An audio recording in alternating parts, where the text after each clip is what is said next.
Good evening, ladies and gentlemen. Welcome to the 665th edition of the Feuerstein's Fire American Soccer Show. I'm your host, Daniel Feuerstein. I'll give you American perspective of our clubs, leagues, players, national team, and other fabulous moments. Get your daily reading from me and other writers over at Beyond the 90 at beyondthe90.substack.com, and locally, of course, with Bad Dog Sports on the New York Red Bulls and other moments with New York City soccer. And chat room is open on YouTube as well as here on StreamYard. So I just want to say thank you very much for joining me tonight as we have another fun show with you tonight here on the Feuerstein's Fire American Soccer Show.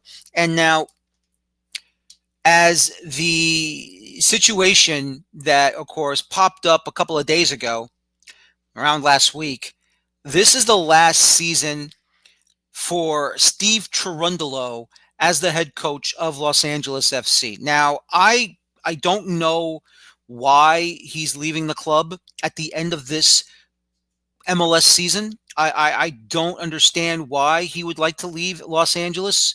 Maybe family reasons. Maybe they believe, or he believes, like his family misses him. Maybe his family misses not being back in Germany, of course, where he played the majority of his career in the German Bundesliga with Hannover in '96. And so, for him, it must have been a very tough decision to make. And but look, family does come first, obviously. But what he's done here in MLS, especially in Los Angeles for LAFC, look, you take over for Bob Bradley, and that's not an easy feat to do. Bob Bradley is one of the top American head coaches, not just in Major League Soccer, but in the United States, period. And for him to move on, of course, going to, I believe he went to the Netherlands, I believe, or Norway, I believe. I forget the name of the club that Bob Bradley was at, and I don't know if he's still there or not. I know Michael, his son Michael, after retiring from the national team, did follow with his father to the club he's managing. But still, though, look, to me, Bob Bradley is like Bruce Arena on the top echelon of head coaching jobs and head coaches in American soccer. Now, do I think he might get another opportunity for the U.S. men's national team? Probably not. I think his time is done as an international manager. He already had that moment with Egypt, the last American international to the last American head coach to become an international head coach outside the U.S. Obviously, right now, Jesse Marsch is with Canada, technically in the same hemisphere, but he's doing very well with Canada right now. And of course, he basically gives all of his coaching tutelage with Bob. And so, in my opinion, look, Jesse is a disciple of Bob Bradley, and that's great to see. Now, Cherundolo, I give him a lot of credit. I give him a lot of credit for this, and excuse me. Sorry about that.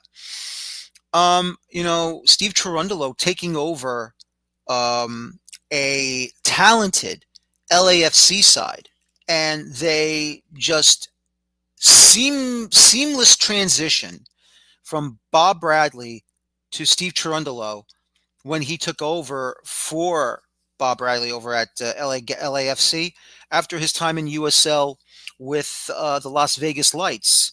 So winning an MLS Cup championship, winning a US Open Cup championship, getting to a CONCACAF Champions League final, a Champions Cup final, and unfortunately not winning that. Look, to me, Steve Cherundolo has proven to be a damn good head coach for a club side, whether it be in MLS or maybe he'll get a coaching job now in the Bundesliga or in any of the leagues in Germany that people will be looking for, because now he has a coaching resume.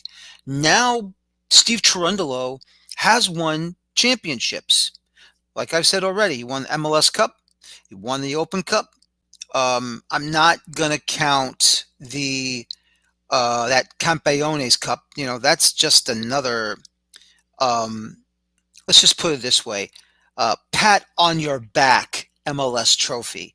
Once again, as I like to call it, it's a chocolate trophy wrapped up in gold foil. That's for sure.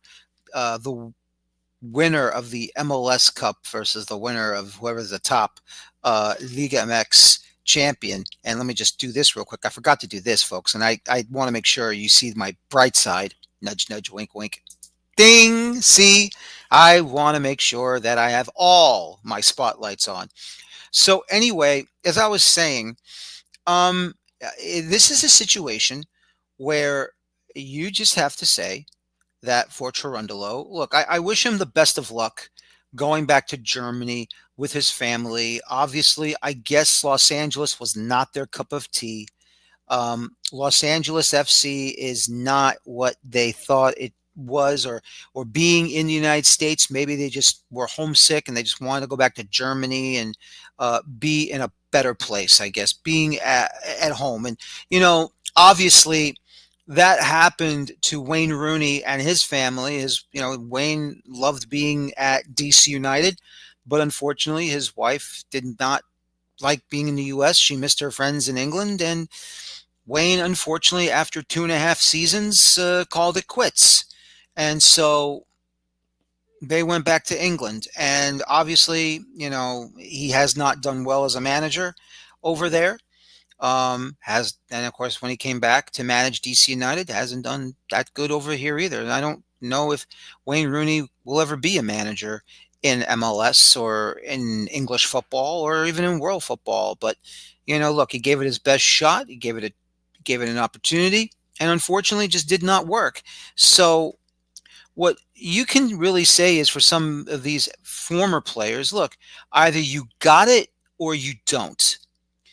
And I know Wayne Rooney's going to keep going. He'll probably get another coaching gig somewhere in England. I don't know if it'll be a non-league side, lower division side. We'll find out, obviously, if it ever does happen. But for Steve Cherundolo, going back to Germany, now he has a record. Now he has a resume. Now he's known for winning championships and titles. And so, and I don't care what some people will say. Like, look, we all know what MLS is.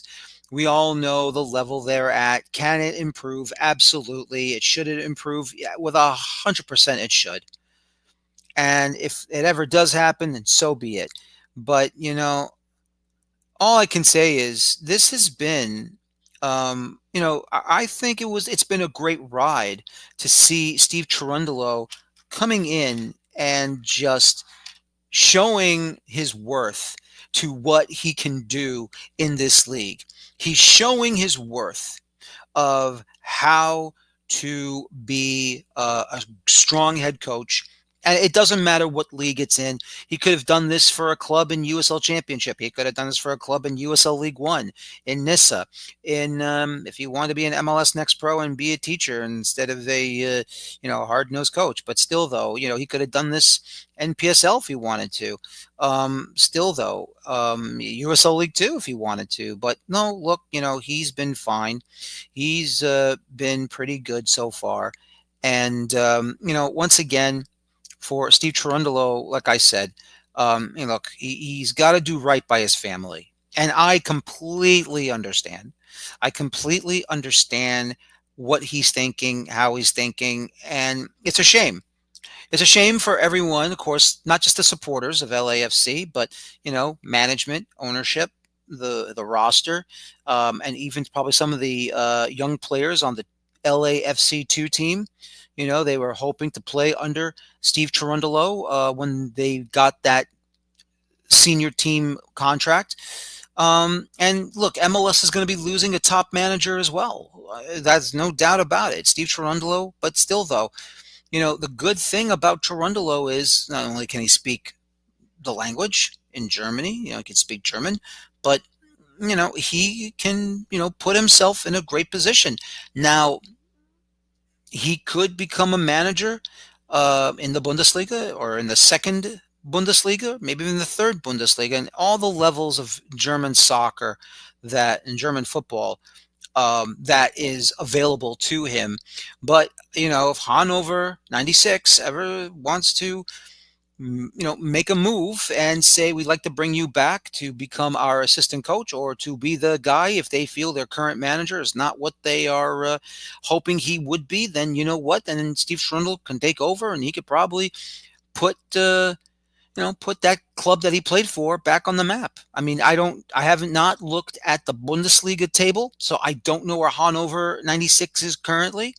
So, like I said, I haven't taken a look, but look, I think it would be a major advantage for any American player that wants to transfer to the Bundesliga. And if Cherundolo is the head coach, or even he is the assistant coach for a club, he can be that connection, and that could help out with our players if they ever do make that move, they ever make that leap. So that's the hope here, ladies and gentlemen. That's the hope to see what we can see here. And once again, I just want to give our guys, look, they deserve an opportunity to be in Europe if these European clubs are looking for them. But at the same time, Cherundolo, if he does become a head coach or an assistant coach with one of these clubs, and if he sees a certain player on the national team and they say to him, or he sees some of these players from MLS or even from the team he's managed with LAFC, and he could just tell them, look, I suggest this player. I think he would fit for Hanover 96, and we'll see what happens. So, look, once again, for Steve Cherundolo, I just want to say, look, short time, unfortunately, but you did a lot of good. Good luck to you and your family back in Germany, and hopefully, Steve, you'll be successful over there. Now, we're going to get ready to talk to my guest tonight and talk about success. He's found success last season, winning the USL League One championship in 2024. And who knows, maybe they're on a big run again in the Open Cup. The head coach of Union Omaha, Mr. Dominic Casciato, joining me right now. Dominic, thank you for joining me. I hope I pronounced your last name correctly. Yeah, spot on, Dan. Thanks for having me. Thank you. Thank you for joining me tonight. First of all, let's talk about that big championship season last year. What was that for you to come in for Union Omaha and just put them on a championship trajectory and raising silverware and in your home ground? Yeah, it was a great moment, great memories, and obviously we feel great about it. The year before, my first year, we won the regular season title, and I think come up a little bit short in the first round of the playoffs. We lost at home to Charlotte on penalties. So I think that left us with a little bit more hunger going into 2024 to try and finish the job. And obviously we did that last year along with the regular season title. So this year we're just trying to be the best we can be and get better and better without looking back too much. Because if you do that too much, you forget what's in front of you, Absolutely. And, for some people that usually don't pay attention to USL League One, I know myself personally, there's a lot of strong clubs in this league, but for those who are not aware, how difficult can this league be? Yeah, it's a very competitive league. I think there's a lot of parity from top to bottom.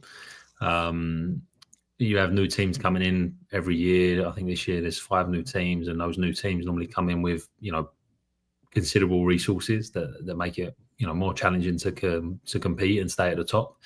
So it's good.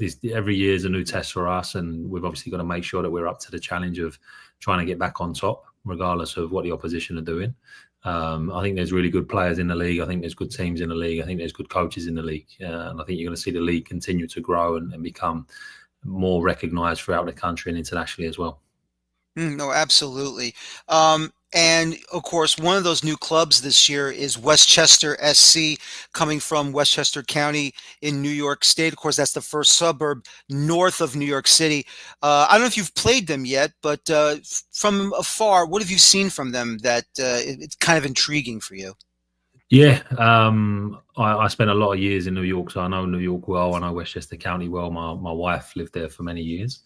So yeah, Westchester, I think, is a great place for a club. I think, looks like they've got considerable resources there. They brought in a good coach that knows the league in Dave. who was the assistant at Charlotte before. We haven't faced them yet in the league, but they've got a lot of attacking talent. Someone like Obregon, who was the top scorer, one of the top scorers in the league last year. So they've got good players. I think they're well coached, and it looks like they've got considerable resources there behind them. So I think they're going to be a force. Maybe while they're finding their feet, this year, but certainly once they, catch their stride, I think they're going to be up there as one of the top teams for sure. Now, if you can't tell from my accent, I am a New York City guy myself. I'm from the Bronx. So Okay. your wife is from Yonkers, or where? Yeah, she lived in Yonkers a long time. Her family were all settled up there, and then I lived in Brooklyn and Queens a long time. So I was in Flushing and Fresh Meadows when I first came over. I was working at St. John's University in Queens, in Jamaica, and then I lived in Greenpoint for a number of years, and then after that, we went to Spain for a couple of years, and then came back, and we were living in Park Slope. So I know New York pretty well, and we know the Bronx, we know Manhattan, we know all of it, and we miss it. So you know about McLean Avenue, right? Yeah, of course. Besides the Irish pubs, I'm saying, you know which side of the street you got to be on to make sure, if you're on the Bronx side of McLean, Yonkers can't cross over, and vice versa. So make sure you know where you're drinking, or which pub on which side of the street. But that's another story. Look, have you seen any of those Lansdowne Yonkers matches at the park? Yeah, not recently. Obviously, we've been out of New York for a few years now, but you look at the Cosmopolitan League, the players that have come out of there, the players that are playing in there now, and some of the history behind some of those clubs like Lansdowne and the Pan Cyprians and the Greek Americans. It's really incredible. Really incredible. I think it makes New York a special place in terms of the soccer fabric of this country. Mm-hmm, absolutely. So when you took the job at Union Omaha, and people were friends and family asking you all these questions, you're going to Nebraska? Why are you going to Nebraska?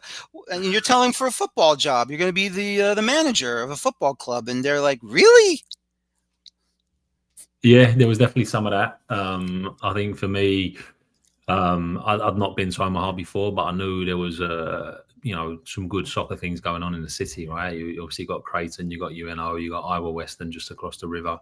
So you got really strong collegiate programs here, and the club had tremendous success in their first 3 years of existence with Jay as the head coach, obviously winning the league 1 year, doing the double that year in 2021, and then in 2022 had a really great Open Cup run. So I knew there was good things going on here. When I met the ownership, when I met the front office, I realized this was good people who knew what they were doing, and it made me want to be a part of it. So I'm thankful that I took that step, and it's really been a blessing for me. And we're hoping there's a few more chapters left right now, in terms of making sure we have more success, and then see what comes next after that.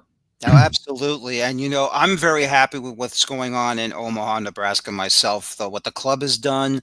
Obviously, the stadium plan that's going to happen. Hopefully, they're going to break ground soon. Just very ambitious over there. And, look, I know you're currently playing in the minor league baseball stadium for the Omaha Storm Chasers, I believe. I know they're the Royals AAA baseball affiliate, but still, though, to play, not saying it's a bad thing, but still, though, just to play in a ground that it's yours, it's meant for the game. I mean, that's the number one goal as well, besides winning championships, isn't it? Yeah, I think so. I think when you have your own home base that is soccer specific, that your fans can call home, that just feels a little bit more familiar, then I think it elevates everything, right? Elevates the fan experience, the player experience, the match day experience. So I think the club is definitely trending in the right direction, and I think there's really exciting times ahead for the club and everybody associated with it. Mm-hmm. No, absolutely. And once again, you got them to their second USL One championship title last year, and it was a really, really strong race there in the playoffs. And I watched that match on Golazo Network through CBS Sports, and boy, just to see the celebrations at the stadium was just unbelievable for the home fans. Yeah, no, we loved it. It was great to be part of it, and there's nothing quite like celebrating in front of your own fans, Dan. You know the feeling, and especially having won the regular season as well. When we won the regular season, we clinched it on the road at Tormenta. So then to be able to celebrate a championship that we won, we clinched on home soil was really special for us, and something that will live long in the memory. Absolutely. And of course, we're going to talk more here as well. You're on an Open Cup run, obviously. And boy, I'm just going to put up what you've done so far in these first 4 rounds. Round 1, Flatirons FC, a solid 2-1 victory in the first round. And, these USL League 2 teams, they don't mess around either. They want to make a run themselves. And what was that like to at least face this type of challenge and move on to round 2? Yeah, look, Flatirons, I think can surprise a lot of people. They have a lot of quality, and I think they're well coached. And a lot of these guys, they're going into the game, 1, with nothing to lose, but then 2, with kind of everything to gain as well, right? Because if they have a good game against us, then maybe they end up signing for us, or they catch the eye of another League 1 team that might be scouting us in that particular game. So no, we were impressed with them. We went 2-0 up in the game. Didn't play our best game, but I think these cup competitions are just about getting through, right? And I think early in the season, sometimes you're trying to find your rhythm. You're still trying to work out 1 or 2 things. You're trying to iron out some creases. And I think these early Open Cup games, as long as you come out the right side of them, right, with a win against the USL 2 team, then I think it can help you do that and get you on the right path. Mm-hmm. No, absolutely. And then round 2, you faced them last season in the Open Cup, Des Moines Menace, and the, shall we say, old men walking. You faced a lot of, great players who played in MLS, some who've played before. I know Bradley Wright Phillips played in England before coming to MLS on that Des Moines Menace with Sasha Kleiston, Dax McCarty. You had some pretty darn good conversions. You had 2-0 lead before they pulled one back on the penalty. But you do defeat the Menace 2-1. What was that for you to see, all these former great players that have played on MLS clubs in the past facing against your club once again, but, in their stadium? Yeah, it was interesting. We played them last year, and they didn't have as many big names playing. I think last year there was maybe 4 or 5 guys that had come out of retirement with Sasha to play in the game. But then this year they had a full squad of those type of guys, right? So it obviously makes it interesting because you're looking at their highlights and you're doing individual clips. You're trying to scout the team, and some of the stuff you're going off of is 2, 3, 4 years old, but it's very high level stuff, right? So that they still have quality. They're maybe not as mobile as they were in the past.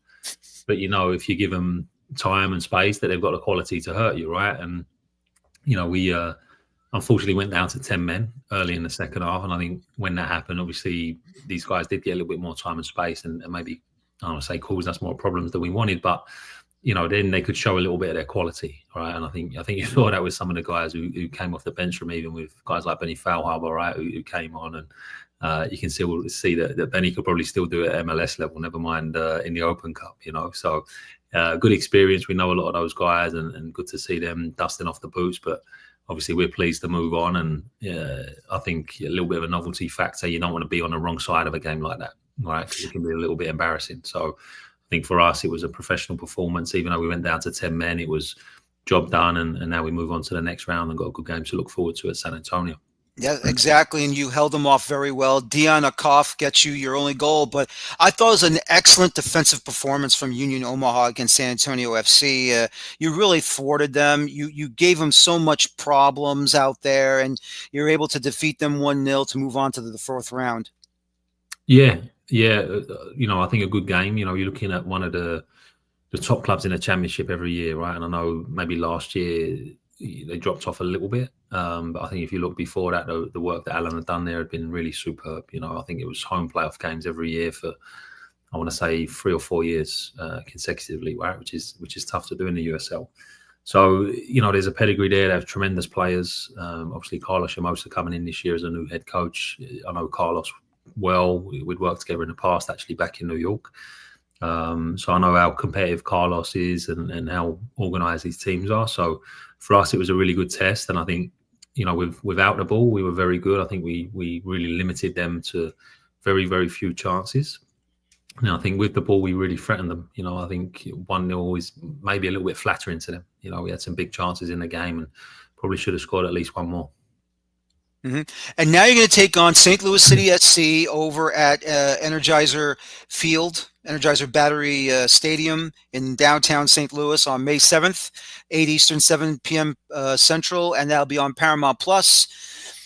What have you seen so far from St. Louis? Obviously, they're now managed by Olof Mellberg, former Swedish international, Swedish head coach.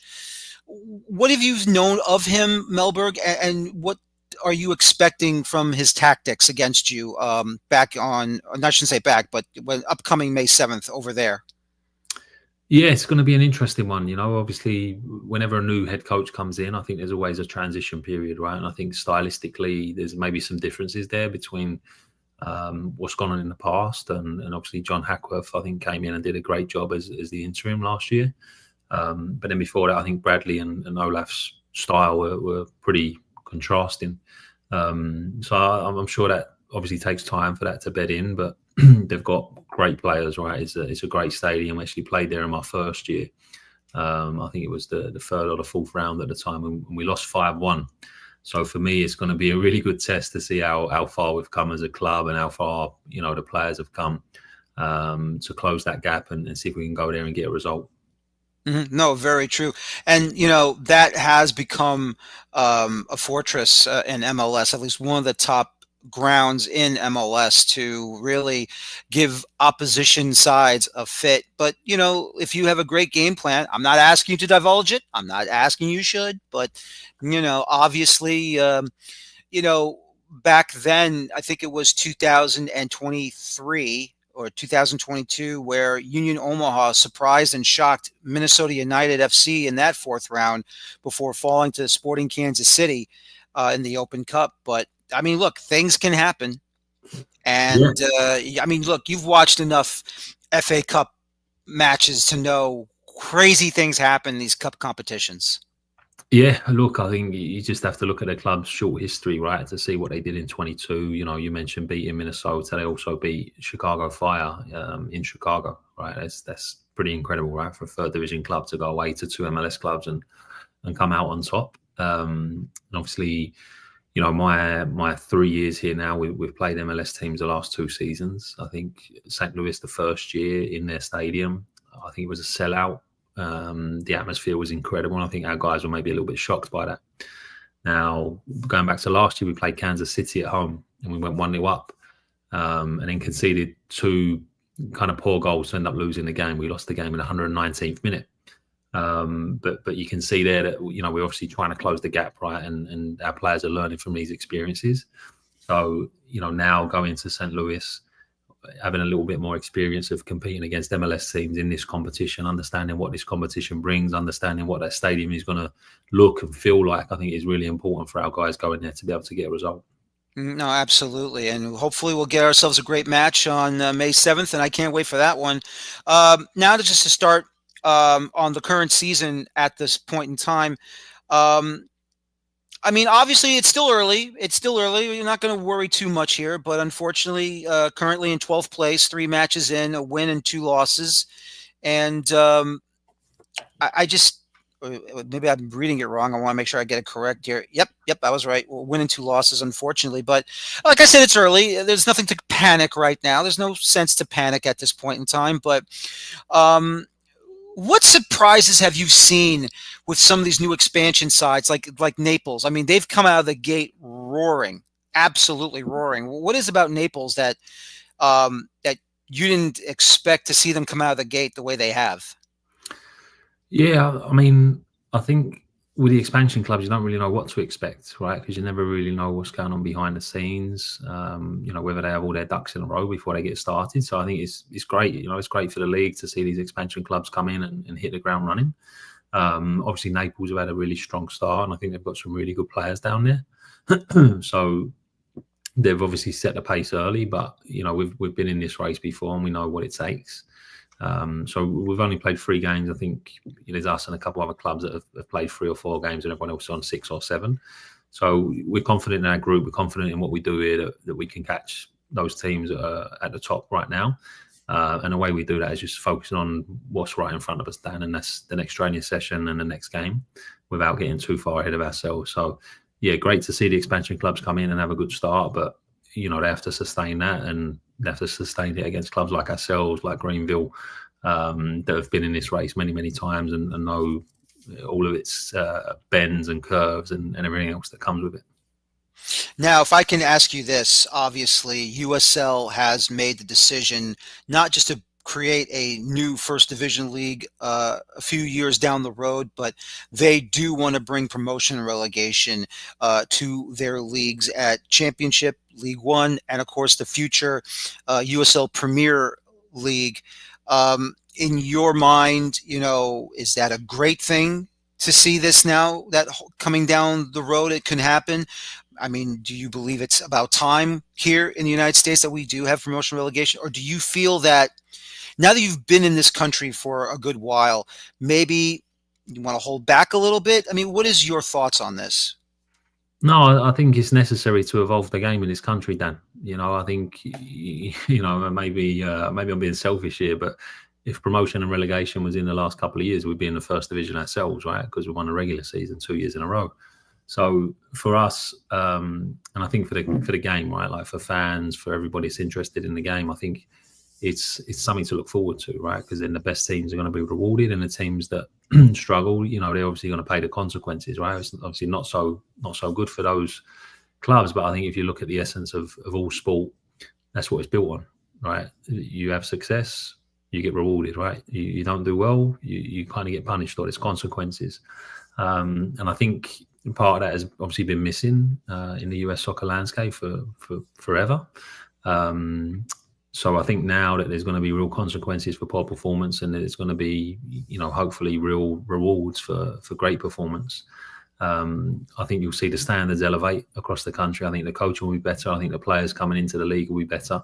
I think the clubs will be more organised and better run. And I think that's going to help the game grow. And I think it's going to drive fan interest. Everybody seems to be talking about it. So I know the fans across the country and maybe even internationally are going to be taking notice now, because maybe in the past everyone looked at us and said, hey, US, they don't even have promotion and relegation. Now that we're starting it, everyone's going to be, oh, wow, I wonder what it's going to look like, and I think there's going to be more interest, not just domestically, but also internationally. And I think, it's just coming at a really good time for the game in this country, and will help elevate the level of everything. As someone like myself who has been supporting the sport for a very long time, my family is originally from Eastern Europe, immigrated here just after the end of the Second World War, and being first generation American, obviously, and being a fan, a supporter of this game, and not just being a supporter, but also covering the game and, putting the spotlight for this game in this country. I too also would like to see promotion and relegation happen, because it's about time that our leagues become, and this is of course what I say, big boy leagues. If we're going to be like what goes on around the world, well, we have to join the party. Yeah, look, I think you're right, Dan. I think a lot of people feel that way, and obviously the USL owners feel that way, right? That's why they made this decision to use promotion and relegation, or to implement promotion and relegation in a couple of years' time. So I think it's really going to improve everything in the game, and I think it's certainly going to make the USL a more attractive proposition as well, in terms of fans, in terms of being able to attract bigger coaches and bigger players as well. So I think it's great for the game in this country for sure. Yes, it is, and I can't wait. So Jägermeister Cup's going to start very soon, I believe. And who'll be your first opponent in the Jägermeister Cup? We play New Mexico on Saturday in Albuquerque, yeah. So that's going to be a big one. Yeah, good matchup for us. I think, again, like we talk about, good coaches and good organisations, and I think New Mexico fall into the category for both of those. Dennis has done a good job there in a really short period of time, has implemented his style, and New Mexico as a club have been one of the top clubs in the Western Conference now for a couple of years. So no, we're looking forward to the game. We think it's going to be a good test for us, and hopefully we can get some points on the board and move on. No, absolutely. I cannot wait to see what's going to happen there. It's going to be very exciting, and it's going to be a lot of fun. Dominic, how long have you been living in the U.S. and uh, what do you miss about not being back home, if you know what I mean? Yeah, no, good question. So I first came to the US in 2006 for college, and I would kind of come back and forth between semesters and stuff. I've graduated in 2009 and then was back in England and then ended up starting at St. John's in 2010. So I guess from 2010 until now, I've been kind of living full time in the US. I had 2 years in Spain from 2017 to the end of 2019. But outside of that, I've been in America all this time. So yeah, I guess kind of 15 years almost full time, which is crazy to think. But in terms of kind of what I miss most about England or home, I guess the people, right? Like you miss your family and your friends and your loved ones. But then I guess something that's a little bit unique about being back in the UK is it's obviously a small country and you can find a game anywhere, right? Like it could be a Tuesday night and you can go and watch the local team play in the ninth division or something. So you can't get away from the game there. And I think we're getting to that point in the US where it's just going to be in your face all the time, and there's going to just be more of it. It's going to be more exposure for it. So I miss that as well. I miss that not just about the UK, but I guess Europe in general, where football is everywhere and you can watch a game anywhere, any level, kind of whenever you want. So yeah. Yeah. So let me ask you this, and I'm not saying you probably do miss New York a little bit, but or you don't. But did you No, ever go I to? do. Yeah, I do definitely. Yeah, yeah. Yeah, yeah. Did you ever go to Greenwich Avenue? A little taste of home? Yeah, I used to work there, believe it or not, Dan. Really? I used to work there. So when I was a student at St. John's, I was a GA, and I used to work there. I used to do deliveries on a moped. Oh, So okay. all of the fish and chips, yeah, all across Yeah, the city. assault Yeah, and yeah, battery. yeah, Yeah. yeah, yeah, No, that was yeah. a great place. Yeah. I mean, I currently live in South Florida right now, but yeah, I miss New York myself. But the first time I heard of it, but I never went. And then finally, one day, I'm like, I gotta go because I've never had fish and chips in my entire life, and it was fantastic. Just love the place, and I always rate it as the best fish and chip shop in New York City. Yeah, for sure, man. No, the owner, Nikki Perry, she's a good friend of mine. And yeah, it's a really cool part of town as well, right? Like Yeah. it's a great place. So yeah, no, really fond memories of that place actually, Dan. Small world, eh? Yep, absolutely. Yep. You'll always miss it, but you'll always remember it. That's for sure. But everything that goes on over there in New York.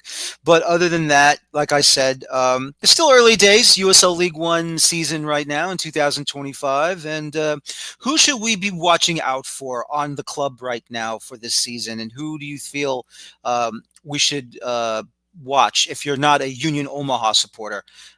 Who on the club we have to watch out for? Yeah, look, I think it's tough to pinpoint one or two guys because I think we have a really deep squad and a lot of quality players. I think if I was to go on kind of performance so far this season, Dion Aikoff has got 3 goals already.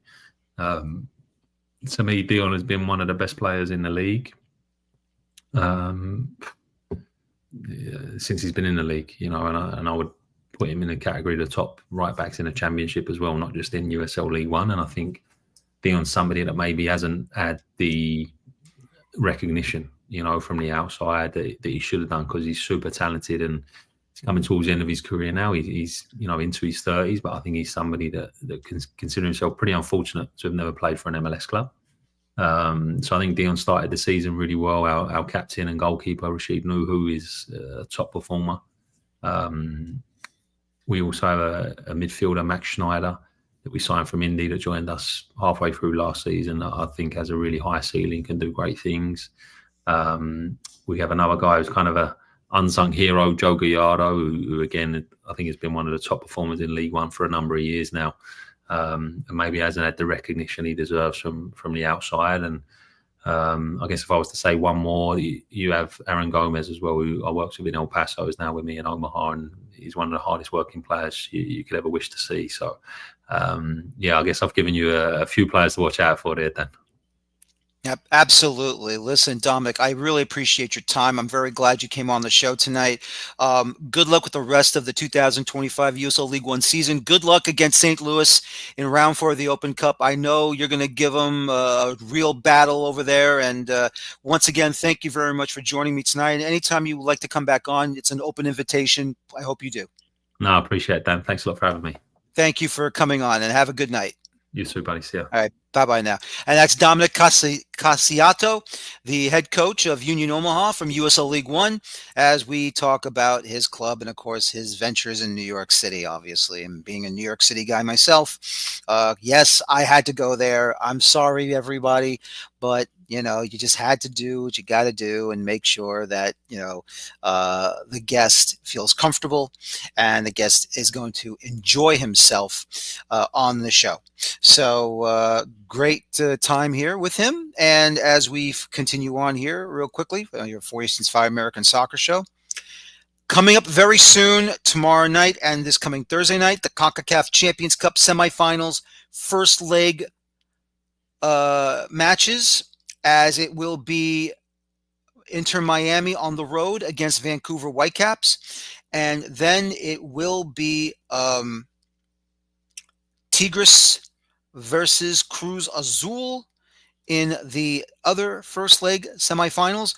Both matches, one will start at 10 o'clock Eastern. The other one will start at 10:30 Eastern this coming Wednesday and Thursday. You can check your local listings. Of course, it will be on Fox Sports 1.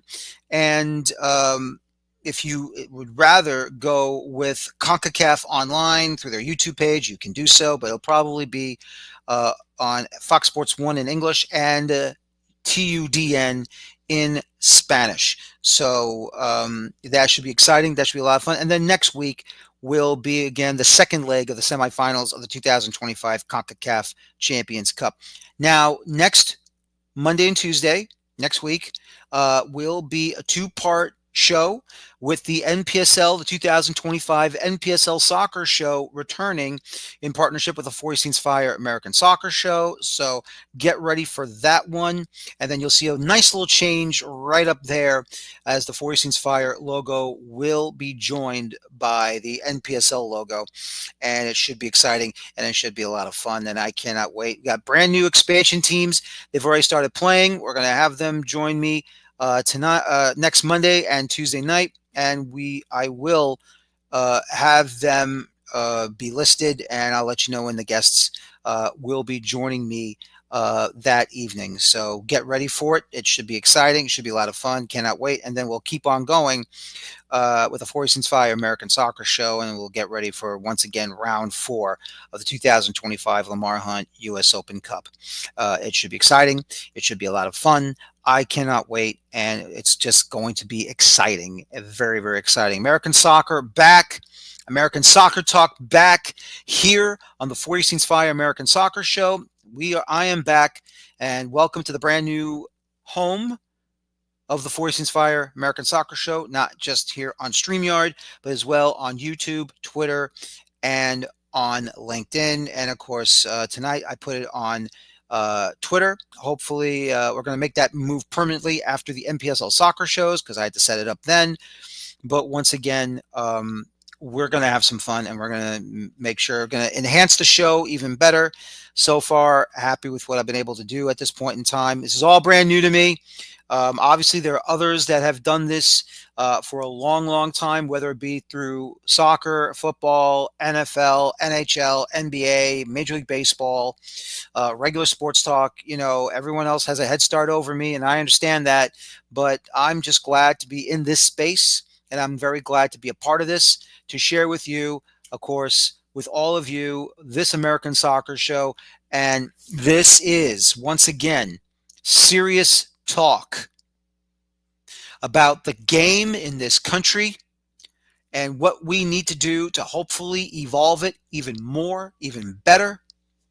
And of course, we'll get into all those things as the weeks and days provide. There may be a 2 for Tuesday show day. We'll have to wait and see, of course, if that does come to fruition. It's just an idea at the moment, but hopefully more shows coming your way. And of course, let's not also forget, we'll also discuss about the FIFA Club World Cup with the Seattle Sounders and Inter Miami involved in it.